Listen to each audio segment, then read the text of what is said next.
En 1929, Simone Louise de Pinet-de-Borde des Forêts passe son permis de conduire à l'âge de 19 ans. Dès l'année suivante, elle participe avec succès et sans accident à des courses automobiles et à des rallyes pendant près de 30 ans. C'est elle qui donna son nom à cette célèbre citation « En voiture Simone ».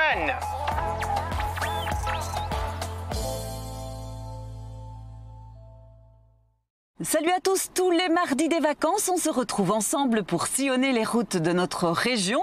Nous ferons escale dans chacune des communes à la découverte des habitants, mais pas n'importe lesquels, ceux qui ont une passion un peu atypique, une personnalité hors norme. Aujourd'hui, une direction le Condro, la très belle région du Condro, avec OE, GEV et SS. C'est parti!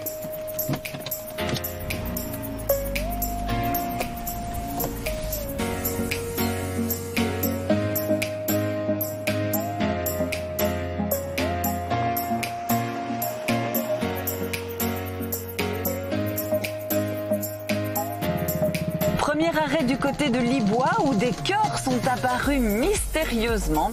C'est l'œuvre de Sophie Cassard que tout le monde connaît ici sous le nom de Chaton. Pendant le confinement, elle a voulu dire un grand merci à tout le monde.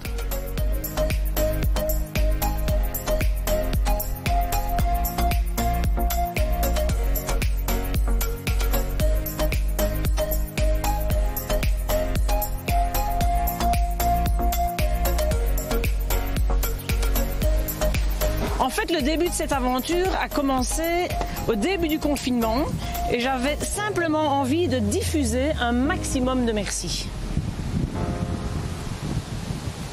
Diffuser des merci, pour moi, c'est hyper important dans ce contexte actuel. Je pense que les gens en ont besoin et que ça fait un bien fou.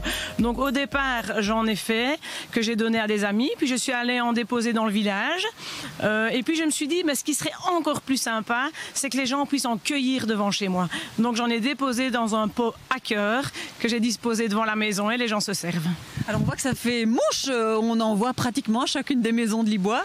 À l'heure qu'il est, je pense que je suis à 988 cœurs. Oui, vous les notez là. Je les note, oui. Donc voilà, il y en a qui partent dans des maisons de repos, il y en a qui partent chez des particuliers. C'est pas uniquement pour le monde médical, parce que je pense que énormément de gens ont besoin d'être remerciés pour différentes raisons. Et j'ai pas mal de gens aussi qui m'ont dit que ça leur mettait beaucoup de baume au cœur, donc je me suis dit objectif atteint. Alors donc la volonté, on l'a dit, tout matériel de récup. Oui. Et donc au départ aussi, les gens ont commencé à me déposer non seulement du matériel de récup, mais aussi parce qu'ils avaient aussi envie de me remercier. Ils ont déposé une bouteille de vin, 6 œufs, une courgette ou autre. Et là, je me suis dit que c'était pas vraiment le but. Donc j'ai mis une petite urne à disposition près de mon pot à cœur. Et les gens pouvaient déposer à leur bon cœur une petite pièce dans l'urne. Pour continuer à faire battre finalement tous ces cœurs. Exactement, mais il faut savoir que l'argent qui va dans cette urne n'est évidemment pas pour moi. Cet argent, je vais le reverser pour la recherche. C'était magnifique comme aventure humaine. D'ailleurs, je ne sais pas m'arrêter parce qu'en fait, chaque jour, j'ai l'impression que je reçois une invitation à continuer. Que ce soit par un témoignage, par une rencontre, par des gens qui me déposent du matériel, par une personne isolée qui me remercie, par quelqu'un qui revient du boulot et qui me dit que ça lui a mis du baume au cœur. Donc chaque jour, je me pose la question, quand est-ce que je vais arrêter? Et chaque jour, j'ai une nouvelle invitation à continuer.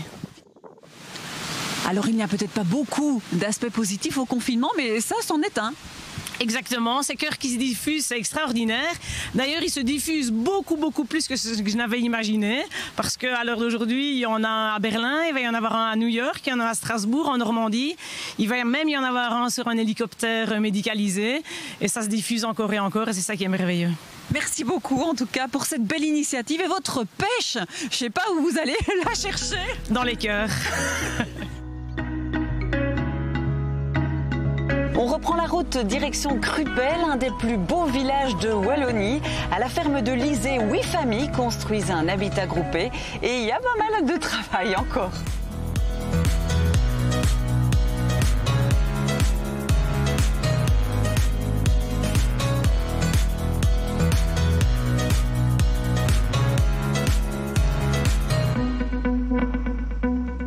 il ne faut pas être fin limier pour se rendre compte que ça bosse et ça bosse dur ces derniers jours ici.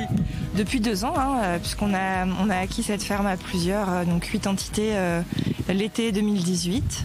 Et on a de cesse en effet de faire en sorte que nos logements et les espaces communs soient fonctionnels.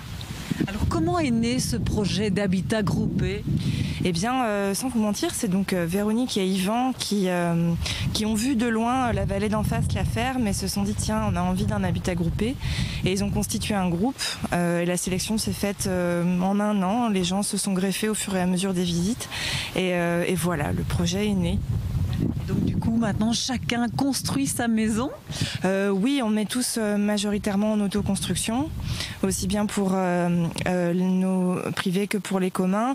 On a l'aide quand même d'entrepreneurs. Il y a un Boris Alderfer qui est entrepreneur dans la maison. Il y a Timothée Classens qui est architecte et c'est super aussi. Donc on a pas mal d'expertise et aussi des hommes de métier qui viennent parfois sur le site. Alors, d'autres projets, je pense, vont vous mobiliser, notamment une volonté d'être en autonomie alimentaire. Oui, tout à fait.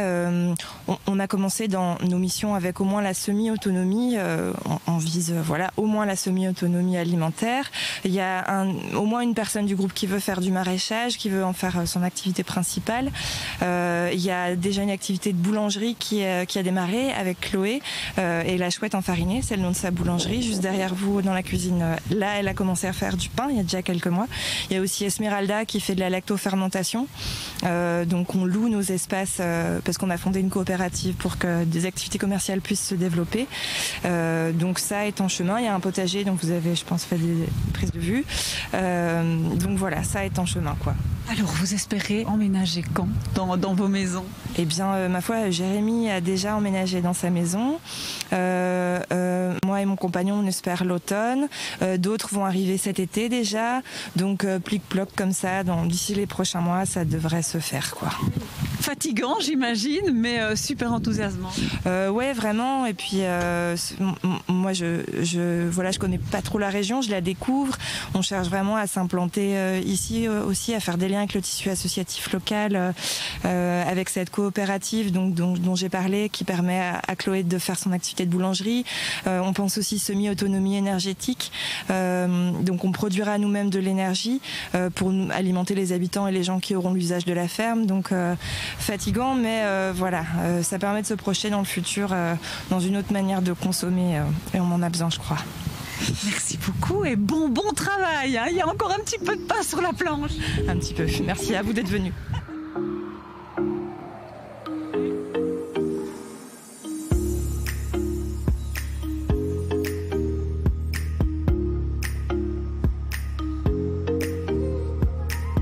Un jet de pierre d'ici, dans l'entité d'Assès et plus précisément à Soré, près de l'ancien couvent, le CAMEC forme des personnes en situation de handicap au métier du cuir. Nous avons visité cet atelier.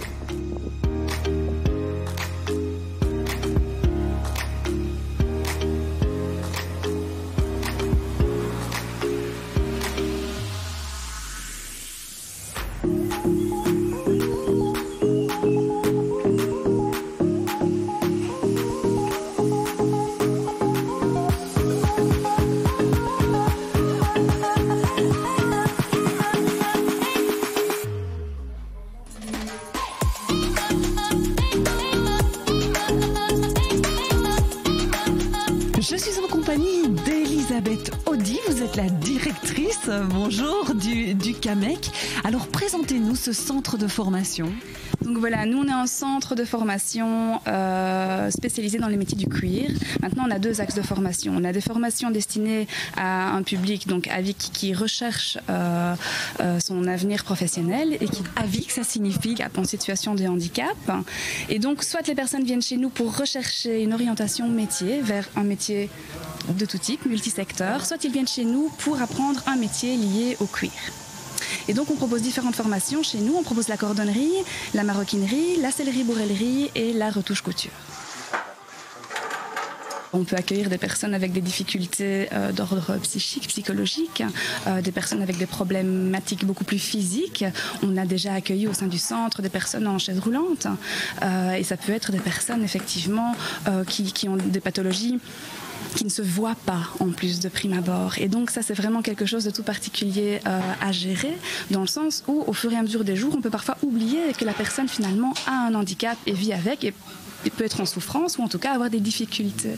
Et donc c'est effectivement au travers de la vie quotidienne, de beaucoup de réunions pédagogiques, de beaucoup de réunions avec tous les stagiaires, qu'on arrive à concilier et faire en sorte que tout ce petit monde vive en bonne harmonie.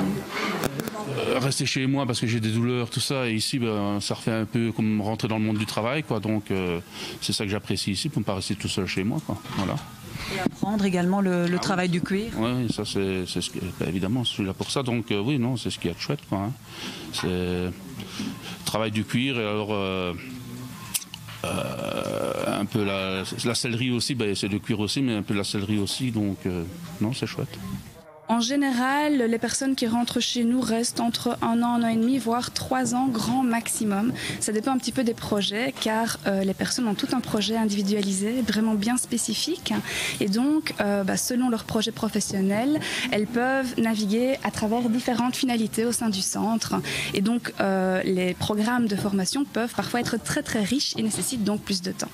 Alors, quels sont les débouchés? Évidemment, on sait que les métiers du cuir à la fois se perdent, mais demandent en tout cas une maîtrise tout à fait spécifique. Effectivement, c'est très spécifique, tous les métiers liés au secteur du cuir. Donc il y a vraiment les métiers pour lesquels on est ici, donc cordonnier, couturière retoucheuse, maroquinier ou sellier bourrelier. Maintenant, après, on remarque qu'avec les projets professionnels des stagiaires, il y a des métiers de niche avec le milieu des motards, par exemple, le milieu du médiéval, le métier de reconstitution historique, le métier du fantastique également.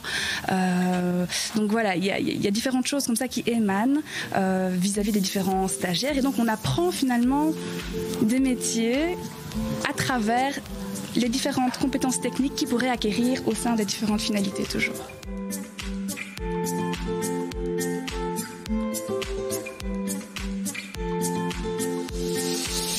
Voilà, c'est déjà terminé pour notre mini-trip du jour. On se retrouve mardi prochain pour un stop du côté d'Andenne, de Fernelmont et d'Aiguezé. Je vous fais de gros bisous. Excellente semaine. À mardi prochain.